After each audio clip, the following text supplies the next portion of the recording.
Paano i-logout ang Google account sa nawawalang cellphone? O di kaya nakalagin ang iyong Google account sa ibang device na hindi mo alam. Hindi natin maiiwasan mawala ang ating cellphone at baka ito pa yung dahilan kung bakit ma-hack ang ating Facebook account. Kaya mas maigi na once na mawala ang iyong cellphone ay alam mo na kaagad ang iyong gagawin. Lalo na kung na-turn on ang iyong auto-save password sa iyong Google account. Dahil dito ay pwede pa silang mag-login sa iyong ibang social media account. Kaya kung mawala ang iyong cellphone ay mas maigi na alam mo na kaagad ang iyong gagawin. Kung gusto mong malaman, panoorin mo ang video na to. Pero bagong lahat, kung gusto mo ganitong video, ay huwag mo kalimutang i-follow para updated ka sa mga bago kong video. Una, punta tayo sa cellphone. Ayan, so una, kailangan yung manghiram ng cellphone ng iyong kaibigan o di kaya kakilala. Tapos, kailangan yung mag-sign in sa Google Chrome nila. So, open nyo lang yung Google Chrome, then mag-sign in lang kayo. Then, kung may naka-sign in na Google account or naka-sign in ang Google account ng kaibigan mo, ay kailangan mo itong i-log out. Then, once na naka-sign in ka na, dito sa search bar, type lang natin dito ang say devices with account access. Then search.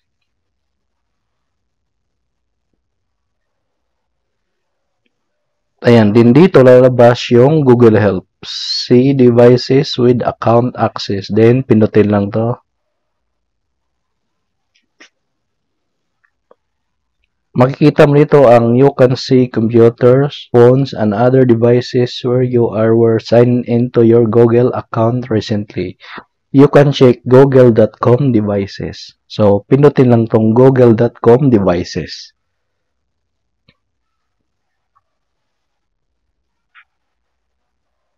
Ayan, so dito mo makikita ang naka-sign in na Google account mo. Makikita mo dito yung model ng cellphone mo na nawala. Makikita mo rin dito kung naka-sign in ang yung Google account sa ibang devices. Tapos, hindi mo na log out. So, dito mo makikita na sa akin meron siyang Windows.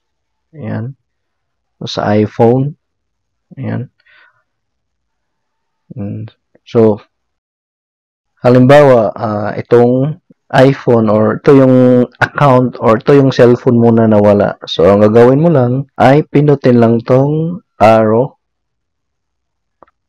Makikita mo dito yung kung kailan naka-sign in. So, January 31, 7:15 a.m. So, first sign in September 1, 2023. Then, gagawin nyo ay pinutin lang tong sign out. Then, sign out on iPhone. This will remove access to your Google account from the device. Then, pindutin lang tong sign out. Ayan. Done. But some apps may still have access. Then, pindutin lang tong okay. Ayan. Kung mapapansin nyo, nakalagay dito sa baba ay sign out. So, ibig sabihin na log out na yung account mo sa cellphone mo na nawala. So, sa ganitong paraan, hindi na makikita ng nakapulot ng cellphone mo ang iyong nakasave na password sa iyong Google account. So, ganun lang kadali paano ma-log out ang ating Google account sa ating cellphone na nawala.